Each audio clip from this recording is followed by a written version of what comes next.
3 pelaku. Benarkah ada keterlibatan anak oknum aparat di antara para pelaku? Kami akan biar mereka semua nggak tutup mata. Mereka itu siapa, Mbak Ria? Bilang untuk tidak dibikin film. Seperti peringatan ya. Ketika proses syuting film ini,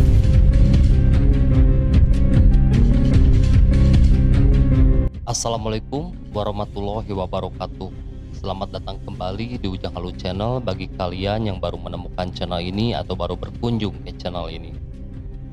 Kasus pembunuhan brutal yang menimpa Vina dan kekasihnya Eki oleh anggota geng motor di Cirebon, Jawa Barat pada tahun 2016 silam kini kembali viral di media sosial dan menjadi perbincangan publik. Kasus ini terangkat ke permukaan lagi setelah dibuatkan menjadi sebuah film dengan judul Vina Sebelum 7 Hari. Dan saya sudah menonton filmnya. Sangat-sangat sadis, saya sampai nangis ketika menonton film Vina itu. Nah, kali ini Marliana, kakak kandung dari Vina, menjadi narasumber di dua CCTV One, menjawab pertanyaan perihal alasan pihak keluarga mengizinkan produser membuat film Vina Sebelum 7 Hari. Karena memang film ini pemirsa menjadi pro dan kontra terkait penayangannya di layar lebar ya. Selain itu, Marliana dan produser film juga mengaku didatangi dua sosok yang mengaku sebagai aparat. Mereka menyampaikan keberatan atas pembuatan film Vina Sebelum 7 Hari. Kenapa keberatan? Nah, mari kita simak videonya.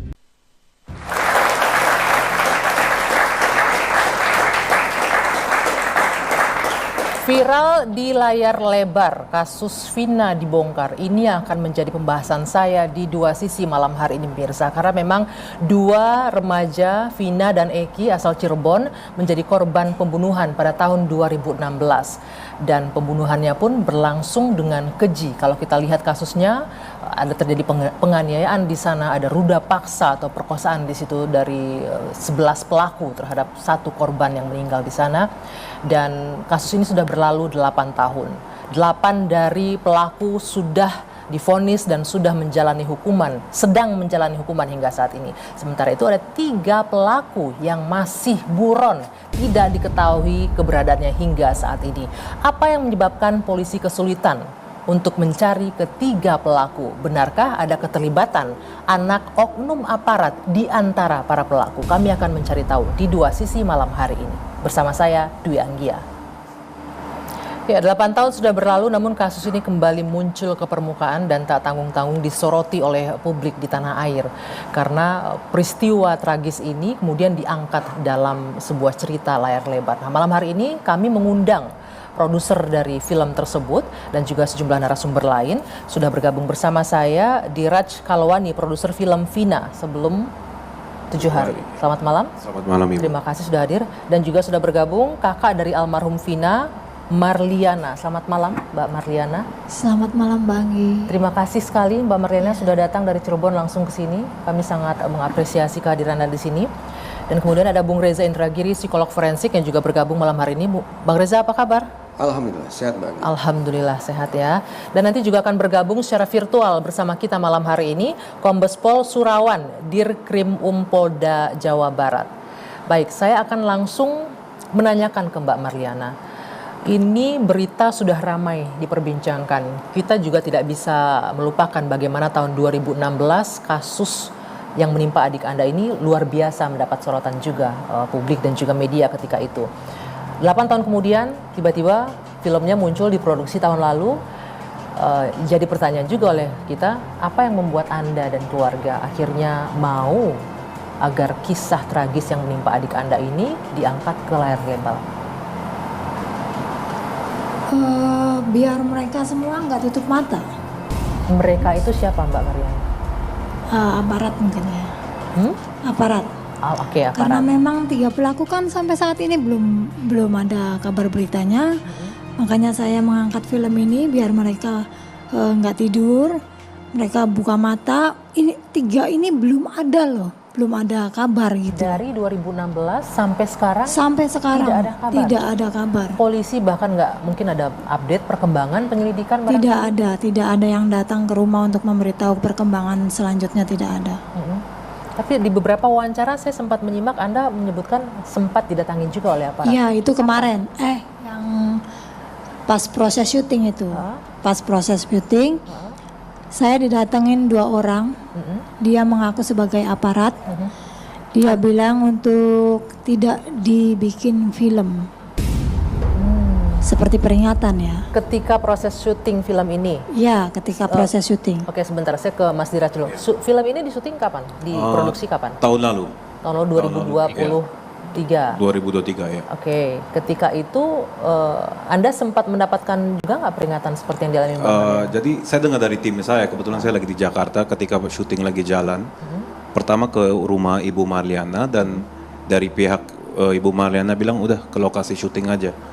Di lokasi syuting mereka datang untuk beberapa menit ngobrol sama tim saya dan akhirnya mereka pulang. Yang diobrolin apa? Ingat nggak? Mereka meminta skenario, data film dan menurut kami itu tidak bisa kita kasih karena itu kan kita production house kan.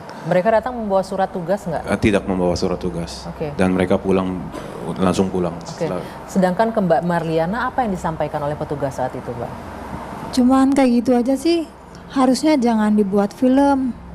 Itu bikin nama kepolisian menjadi jelek. Saya bilang, saya di sini tidak ada menjelekkan pihak polisi ya. Saya hanya menuntut hak saya sebagai keluarga korban. Menanyakan 3 pelaku ini tidak ada kabarnya sampai saat ini. Gitu. Ketika Anda ngomong gitu, polisi jawab apa? Polisi nggak lama pergi sih. Tapi Anda sempat nanya nggak, Bapak dari mana, ada surat tugasnya atau tidak dari... Saya nggak langsung nanya kayak gitu. Cuman dia datang cuman mengaku sebagai intel aja. Mengaku sebagai intel? Iya. Oke. Namun demikian proses produksi tetap berjalan ya. Sempat ada merasa khawatir nggak ketika tetap melanjutkan itu? Yang merasa khawatir ibu ya. Ibu Karena bilang apa, Mbak? gimana ini kalau manggil saya kan Neng ya. Gimana Neng? Nanti kalau ada apa-apa sama kamu gimana? Karena mama pikir udah kehilangan anak gitu. Jangan sampai nanti ada apa-apa nih sama kamu. Waktu itu saya sempat hubungin Mbak Puput juga karena saya juga merasa takut ya. Terus Mbak Puput itu siapa? Oke, dari PH ya. Dari PH ya. Oke, lalu? terus saya bilang ke Mbak Puput kan, kata Mbak Puput ya udah nanti jangan takut Mbak, ada kami gitu. Oke, tadi Anda bilang Anda ingin membangunkan mereka. Mereka tadi Anda bilang aparat karena sudah mendiamkan 8 tahun, 3 orang tidak kunjung berhasil ditangkap ya. Setelah ini diproduksi, Anda mulai merasa ada nggak progres bahwa penyelidikannya akhirnya dijalankan, ada report atau update terkait kasus adik Anda? Ada, kemarin kami kedatangan dari Polda Jabar. Oke. Mereka datang terus memberitahu bahwa ini lagi diproses kembali. Yang datang siapa Mbak Mariana? Banyak sih, bilang dari Polda Jabar. Oke. Iya. Sedang diproses itu seperti apa? Disebutkan nggak? Enggak, cuman dia bilang kami baru menerima berkas pelimpahan Mbak. Nanti ini insya Allah lagi didalami gitu. Berkas pelimpahan setelah 8 tahun? Iya. Boleh digunakan mic-nya? Setelah 8 Iya. tahun baru menerima berkas? Polisi Iya. mengaku seperti itu? Iya, baru menerima berkas pelimpahan. Mereka bilang seperti itu. Oke. Baik. Nanti kita akan lanjutkan lagi, ini menarik nih, sambil menunggu tersambungnya Dirkrim Polda Jawa Barat, kita akan coba konfirmasi apa sesungguhnya yang menyebabkan pelimpahan berkas ini tertahan hingga 8 tahun lamanya. Usai jeda, dua sisi akan kembali sesaat lagi. Ya beginilah aparat di negeri kita ini ya, nggak viral, nggak gerak gitu kan. Jadi ada hikmahnya ini pembuatan film ini, akhirnya kasus ini pun dibuka lagi sekarang gitu kan. Jadi Mbaknya Vina ini memberikan izin kepada sutradara untuk mengangkat kasus pembunuhan Vina menjadi sebuah film layar lebar dengan tujuan untuk membuka mata dan hati para aparat-aparat yang dituju ya, agar kembali memproses dan mencari para ketiga pelaku yang masih sampai sekarang buron ya. Dan semoga saja film ini juga mempengaruhi para pelaku untuk menyerahkan diri kepada polisi gitu kan, sehingga keadilan dapat ditegakkan dan Vina mendapatkan keadilan yang pantas gitu kan. Dan ini juga perihal mengenai dua sosok yang mengaku sebagai aparat yang merasa keberatan dengan pembuatan film Vina. Ini mereka terkesan lebih memperhatikan citra kepolisian ketimbang keadilan untuk korban ya. sikap dua aparat ini menunjukkan prioritas yang keliru dan salah gitu, di mana kepentingan institusi lebih dipilih ketimbang kebutuhan untuk memecahkan kasus dan memberikan keadilan bagi keluarga korban gitu kan. Apa sih sebenarnya tugas aparat kepolisian? Tugas aparat itu melindungi dan memberikan keadilan kepada masyarakat kan, tapi lebih mengutamakan citra ketimbang tugas utama kepolisian. Ini benar-benar sikap yang tidak patut ya. Keberatan mereka seharusnya tidak menjadi alasan untuk menghambat upaya memperjuangkan keadilan dan mengungkap kebenaran gitu. Ini sangat mencengangkan sekali ya, di balik proses pembuatan film Vina Sebelum 7 Hari, ternyata kakaknya Vina dan produser film ini sempat didatangi dua sosok yang mengaku sebagai aparat ya atau intel gitu kan. Jadi ini tampak keberatan ya, mereka keberatan dengan pembuatan film ini gitu ya. Jadi seperti memperingatkan kakaknya si Vina ini gitu untuk tidak melanjutkan pembuatan film ini.